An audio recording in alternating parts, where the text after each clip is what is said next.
नमस्कार, जय हिंद, वंदे मातरम। मैं अक्षय गुप्ता एक बार फिर से आपके अपने online YouTube channel Gupta coaching classes पर आप सभी का हार्दिक स्वागत अभिनंदन करता हूं, और इसी विश्वास के साथ कि आप अच्छे तरीके से अपने बोर्ड एग्जाम की तैयारी कर रहे होंगे। जैसा कि आपको लगातार ऑफलाइन क्लास हमारे संस्थान के द्वारा दिया जा रहा है, और लगभग आपका फिजिक्स हुआ, केमिस्ट्री हुआ और बायो, लगभग बायो का सिलेबस आपका समाप्त कर दिया गया है ऑफलाइन क्लास में। बाकी फिजिक्स भी आपका 95% कंप्लीट हो गया है, और केमिस्ट्री भी क्लास लगभग आपकी 95% कंप्लीट कर दिया गया है, ठीक ना। तो ऑफलाइन क्लास आपको लगातार दिया जा रहा है, और जैसा कि मैंने आपसे वादा किया था कि ऑफलाइन के साथ साथ मैं आपको ऑनलाइन प्रैक्टिस सेशन भी दूंगा, तो उसी क्रम में आज से आप लोगों के लिए ऑनलाइन सीरीज चलाई जा रही है। साइंस का ऑनलाइन प्रैक्टिस सेशन आज आपको दिया जा रहा है, ठीक ना। आज के क्रम में पहले आपको दिया जाएगा केमिस्ट्री का, ठीक ना। पहले मैं आपको केमिस्ट्री का ऑनलाइन प्रैक्टिस दे रहा हूँ आज से। केमिस्ट्री के बाद धीरे धीरे आपको बायो का, और इसके बाद फिर फिजिक्स का भी प्रैक्टिस सेशन आपको डेली मिलता रहेगा। तो एक बार जल्दी से सभी लोग लाइव आ जाइए। एक बार जल्दी से सभी लोग लाइव आ जाओ, अपना लाइव अटेंडेंस सभी लोग लगा दो भाई। एक बार जल्दी से सभी लोग लाइव आ जाओ जल्दी से। हाँ, एक बार जल्दी से सभी लोग आ जाइए, अपना लाइव अटेंडेंस लगा दीजिए, जिससे आज के एक धुआंधार प्रैक्टिस सेशन आज आपका स्टार्ट किया जा सके। आइए चलिए। तो लगातार ऑफलाइन क्लास में हम लोग मेहनत कर ही रहे हैं आपके साथ। लगातार आपको हम अपने संस्थान के द्वारा आपको ऑफलाइन सिलेबस आपका कंप्लीट किया जा रहा है, और ऑनलाइन यहाँ से प्रैक्टिस आप देखते रहिए। आइए चलिए, तब तक मैं आप लोगों के लिए पीपीटी लगा देता हूँ। चलिए देखिए, पहला क्वेश्चन आपके सामने दिख रहा है, निम्नलिखित यौगिकों में अम्लीय लवण कौन सा है। मतलब आपको बताना है कि कौन सा लवण अम्लीय होता है। तो याद कीजिए, मैंने आपको बताया था लवण, और लवण मैंने आपको बताया था कि लवण आपके 5 प्रकार के होते हैं: साधारण नमक, अम्लीय लवण, क्षारीय लवण, द्विक लवण और संकर लवण। याद कीजिए, मैंने आपको बताया था एक होता है साधारण, दूसरा अम्लीय, तीसरा क्षारीय, और उसके बाद चौथा होता है द्विक लवण, और पांचवा होता है क्या बताइए, संकर लवण, ठीक ना। तो ये पूछ रहा है आपसे, ये पूछ रहा है कि कौन सा अम्लीय लवण है, यानी पूछ रहा है इसमें कौन सा अम्लीय लवण है। तो मैंने आपको बताया था अम्ल जिसमें होता है उसमें क्या होता है भैया, उसमें हाइड्रोजन पाया जाता है। तो आप देखिए सर, इसमें अगर मैं पहले की बात करूं आपसे, ठीक ना, पहले में NaCl है, तो इसमें हाइड्रोजन तो नहीं है, तो ये हो नहीं सकता। दूसरा Na2SO4 है, ये भी हो नहीं सकता। चौथा वाला KCl, इसमें भी हाइड्रोजन नहीं है, तो ये भी हो नहीं सकता। तो राइट आंसर क्या हो जाएगा सर, इसका जो राइट आंसर होगा वो क्या होगा, ऑप्शन नंबर 3 NaHSO4।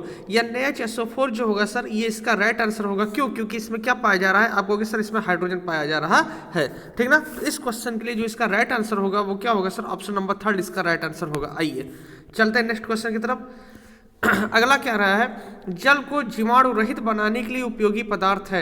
यानी किस पदार्थ का प्रयोग हम जल को जीवाणु रहित बनाने के लिए करते हैं, यानी जल को जीवाणु से मुक्त बनाने के लिए हम किस पदार्थ का प्रयोग करते हैं।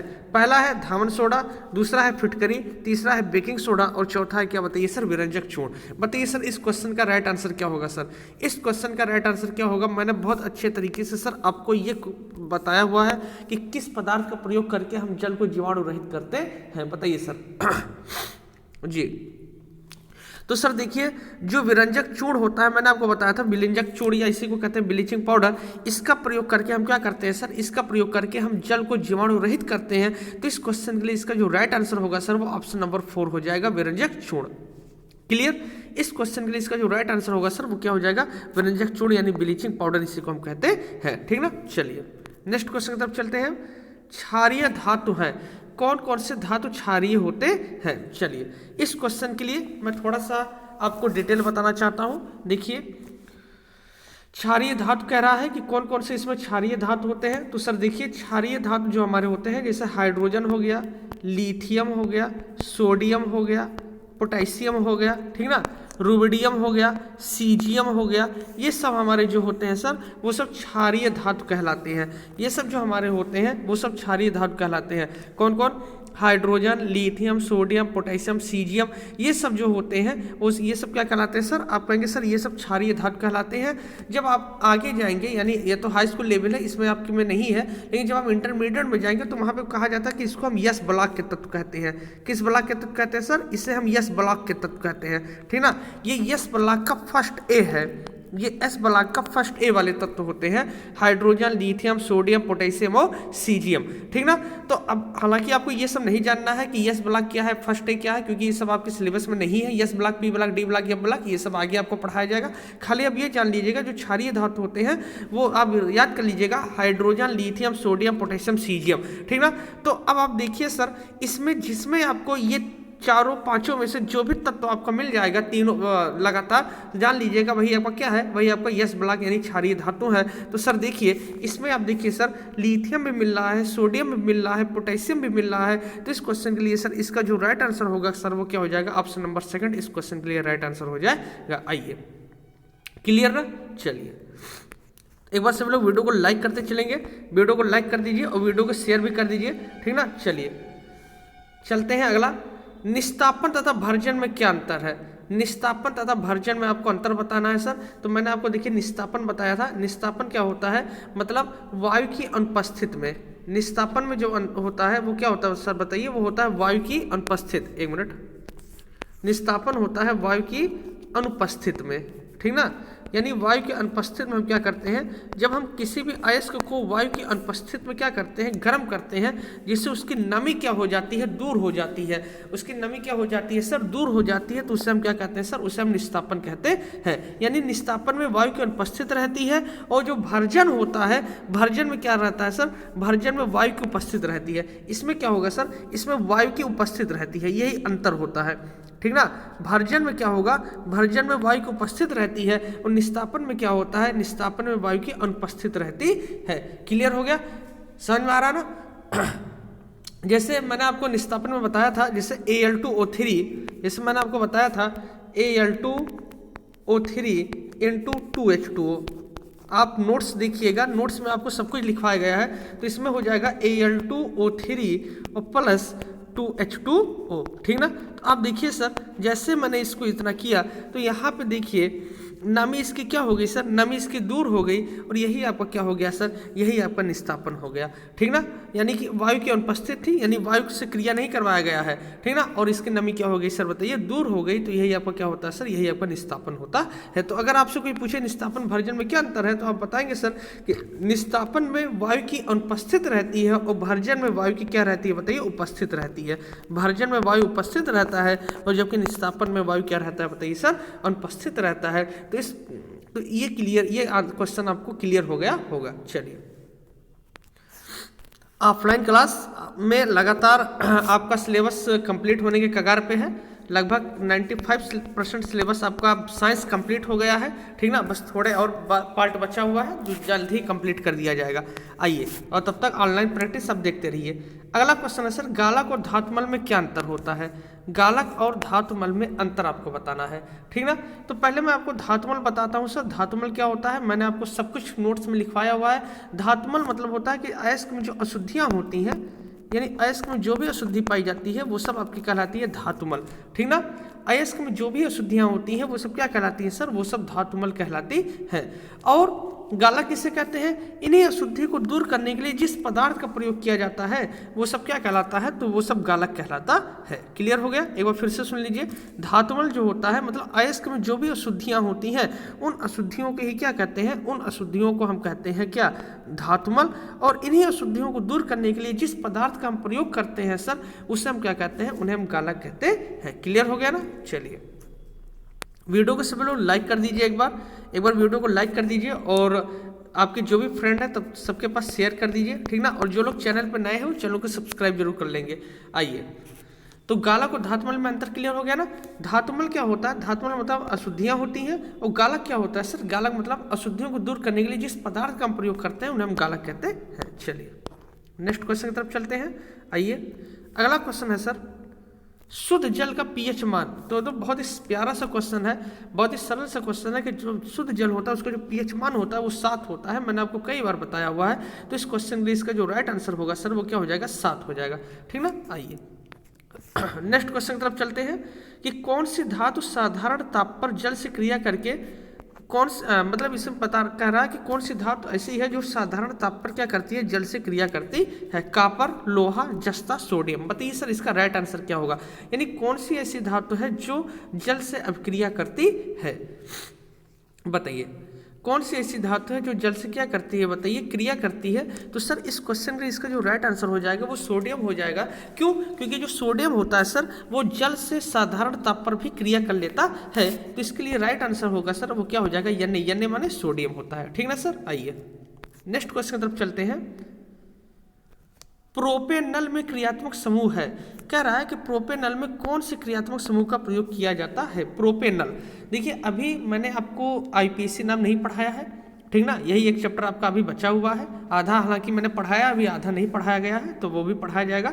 तो प्रोपेनल में क्रियात्मक समूह पूछ रहा है, तो सर देखिए ये जो प्रोपेनल लिखा है ये एल्डिहाइड समूह का सदस्य है। किसका सदस्य बताइए सर, एल्डिहाइड। और एल्डिहाइड में जो क्रियात्मक समूह होता है सर वो CHO होता है। क्या होता है सर, CHO होता है। जिसमें CHO रहता है उसमें हम अल जोड़ते हैं। क्या जोड़ते हैं सर बताइए, अल। तो चाहे इसको प्रोपेनल कहो चाहे प्रोपेनल कहो या प्रोपेनल जिससे इसमें लिखा गया है, तो इसका जो राइट आंसर होगा सर वो हो जाएगा ऑप्शन नंबर फर्स्ट यानी CHO। ठीक ना, इसका जो राइट आंसर होगा सर वो क्या हो जाएगा सर, वो हो जाएगा CHO यानी कि प्रोपेनल अल ग्रुप हो गया, CHO हो गया। ठीक ना, चलिए आगे चलते हैं सर। आप इसके लिए अभी परेशान नहीं होंगे, अभी आपको आईपीसी नाम पढ़ा नहीं गया है। आईपीसी जब मैं पढ़ा दूंगा आप सारा क्वेश्चन करते हुए चले जाओगे। चलिए फॉर्मल्डिहाइड और एसिटिक अम्ल का आईपीसी नाम पूछ रहा है सर। देखिए फॉर्मल्डिहाइड यानी HCHO होता है, ठीक ना, तो HCHO है, कार्बन एक है, तो नाम हो जाएगा इसका मेथेनल, मेथेनल। ठीक ना, हालांकि मैं बता दे रहा हूँ इसको, अभी मैंने इसको पढ़ाया नहीं आपको, जब मैं पढ़ा दूंगा तो आप सब कुछ क्लियर खुद ही कर ले जाओगे। दूसरा पूछ रहा है एसिटिकम, एसिटिकम यानी CH3COOH, तो इसका नाम हो जाएगा सर एथेनोइक, एथेनोइक, क्योंकि COH ग्रुप है और CH ग्रुप जहाँ रहता है उसमें ओइक जोड़ते हैं, तो नाम इसका हो जाएगा एथेनोइक। ठीक ना, आप इसके लिए भी परेशान नहीं होंगे, ये आपको जल्द ही बता दिया जाएगा आईपीसी नाम। ठीक ना, अभी आप खाली लिख लीजिए, या जिन्हें आ रहा होगा वो कर लेंगे। ठीक ना, चलिए तो मेथेनल हो गया और एथेनोइक हो गया। चलिए नेक्स्ट क्वेश्चन तब चलते हैं सर। एक बार वीडियो को सब लोग लाइक कर दो भाई, धुआंधार लाइक कर दो वीडियो को। देखो आपका यही मोटिवेशनल ही हम लोगों को मोटिवेट करता है, आपका जो कमेंट होता है, आपको जो फीडबैक होता है हम लोगों को मोटिवेट करता है। तो वीडियो को लाइक कर दीजिए, शेयर कर दीजिए अपने फ्रेंडों तक, सभी तक। चलिए अगला क्वेश्चन कह रहा है कौन सा तत्व धात्विक है, फास्फोरस, हीलियम, लिथियम, ऐसा कौन सा तत्व है जो धात्विक है। ठीक ना, अब आप ये कैसे जानोगे कौन सा तत्व धात्विक है, तो देखिए सर अगर मैं आपसे बात करूं लिथियम की, अगर मैं आपसे बात करूं लिथियम की परमाणु क्रमांक 3 होता है, आप इसका इलेक्ट्रॉन विन्यास करोगे 2 और 1 होता है। और धातु वे होते हैं जो इलेक्ट्रॉन का दान करते हैं। तो ये हमने बायोकोष में एक इलेक्ट्रॉन लिया है और ये इलेक्ट्रॉन का क्या कर सकता है, ये इलेक्ट्रॉन का दान कर सकता है। ठीक ना, तो इस वजह से जो इलेक्ट्रॉन का दान करते हैं वो धातु होते हैं। तो इस वजह से इसका जो राइट आंसर होगा सर वो क्या हो जाएगा सर, वो लिथियम हो जाएगा। इसका जो राइट आंसर होगा सर वो क्या हो जाएगा सर, वो आपका लिथियम हो जाएगा। कि जो लिथियम होता है सर वो क्या होता है सर, वो धातु होता है। ठीक ना, चलिए बहुत ही प्यारे प्यारे क्वेश्चन है ये सब, और लगभग सारे क्वेश्चन मैंने आपको पढ़ाए हुए हैं। ठीक ना, कोई जो चैप्टर मैंने आपको अभी नहीं पढ़ाया है केवल आईपीसी छोड़कर लगभग सारा सिलेबस आपका कंप्लीट कर दिया गया है, तो आप सारे क्वेश्चन कर सकते हो। अगला क्वेश्चन कर रहा है कौन सा कार्बनिक यौगिक असंतृप्त यौगिक है, कौन सा कार्बनिक यौगिक असंतृप्त यौगिक है। देखिए संतृप्त और असंतृप्त मैंने आपको बताया हुआ है। संतृप्त मैंने बताया था कि जिसमें केवल एकल बंध होते हैं उन्हें हम संतृप्त कहते हैं। मैंने बताया था कि इनकी शादी नहीं हुई रहती है, ये कुंवारे रहते हैं, मैंने आपको बाई ट्रिक बताया था। ठीक ना, कि इनमें हमेशा संतृप्त में केवल एकल बंध पाया जाता है। अगर मैं असंतृप्त की बात करूं तो असंतृप्त में द्विबंध या तो पाया जाएगा या क्या पाया जाएगा सर, या त्रिबंध पाया जाएगा। या तो द्विबंध पाया जाता है या क्या पाया जाता है सर, या त्रिबंध पाया जाता है। तो सर देखिए मेथेन, एथेन ये सब आपके संतृप्त होते हैं। और एथिलीन जो होता है, एथिलीन इसमें आपका कार्बन कार्बन के मध्य द्विबंध पाया जाता है, यानी CH2 डबल बॉन्ड CH2, ये आपका एथिलीन होता है। अब देखो सर इसमें द्विबंध पाया गया, डबल बॉन्ड पाया गया, इस वजह से ये क्या हो गया सर, ये असंतृप्त यौगिक हो गया। तो इस क्वेश्चन के लिए इसका जो राइट आंसर होगा सर वो क्या हो जाएगा, वो एथिलीन हो जाएगा। क्योंकि संतृप्त में केवल एकल बंध पाया जाता है जबकि असंतृप्त में द्विबंध और त्रिबंध पाया जाता है। इस वजह से ये जो इसका राइट आंसर होगा वो सर क्या हो जाएगा बताइए, एथिलीन हो जाएगा। क्लियर है, एथिल अल्कोहल भी नहीं हो सकता क्योंकि जब एथिल अल्कोहल की आप संरचना बनाएंगे तो सब में एकल बंध ही पाया जाएगा। चलिए आइए नेक्स्ट क्वेश्चन की तरफ चलते हैं। चलें ये देखिए ये क्वेश्चन ही आ गया अभी जो मैं आपको संतृप्त असंतृप्त बता रहा था। क्वेश्चन है संतृप्त और असंतृप्त हाइड्रोकार्बन में क्या अंतर है?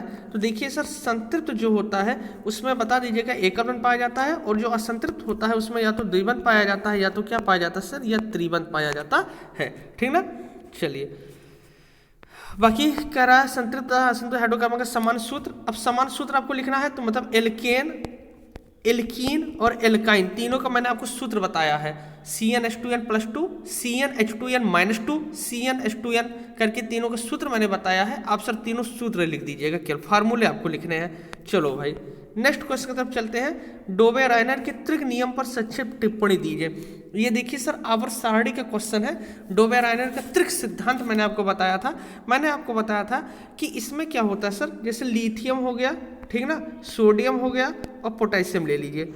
मैंने आपको बताया था अगर पहले और तीसरे के परमाणु भार को जोड़ दीजिए, यानी इसका परमाणु भार लिथियम का 7 होता है, पोटेशियम का 49 होता है, और इसका अगर आधा कर दीजिए तो ये सर आ जाएगा 46/2 यानी 23, ठीक ना। और जो 23 परमाणु भार होता है सर वो किसका होता है? आप कहोगे सर वो सोडियम का होता है। किसका होता है सर, बताइए? सोडियम का होता है। तो मैंने आपको बताया था पहले वाले तत्व का परमाणु भार और अंतिम वाले तत्व के परमाणु भार का जो अनुपात होता है वो क्या होता है सर, वो बीच वाले परमाणु भार के बराबर होता है सर। यही होता है डोबे-रायनर का कौन सा सिद्धांत? आप कहोगे सर यही त्रिक सिद्धांत होता है, तो इसी को ही त्रिक सिद्धांत कहते हैं। क्लियर हो गया सर? ये पूरा नोट्स मैंने आपको लिखवाया हुआ है, बाकी मैंने आपको यहाँ पे समझा भी दिया। जो बच्चे नोट्स पढ़े होंगे उन्हें सब कुछ क्लियर हो रहा होगा। चलिए बताइए सर, क्लियर हो रहा है ना? चलिए तो एक बार वीडियो को सभी लोग लाइक कर देंगे भाई, सभी लोग जल्दी जल्दी वीडियो को लाइक कर दीजिए, ठीक ना। आपके संस्थान के द्वारा लगातार आपको ऑनलाइन प्रैक्टिस सेशन दिया जा रहा है। एक बार सभी लोग वीडियो को लाइक कर देंगे। गुप्ता कोचिंग क्लासेज के द्वारा हम लोग लगातार आपको प्रयास कर रहे हैं। ऑफलाइन के साथ साथ हम आपके लिए ऑनलाइन भी मेहनत कर रहे हैं, तो ठीक कोई बात नहीं। चलिए जल्दी से सभी लोग लाइक कर दीजिए। और 90% का हमने जो एक टारगेट बनाया है, हम इस 90% को अचीव करेंगे, इसको हम लाएंगे, ये हमारा लक्ष्य है। ठीक है, तो आज के लिए इतना ही। फिर मिलेंगे एक नई ऊर्जा के साथ, एक नए उत्साह के साथ। तब तक के लिए धन्यवाद।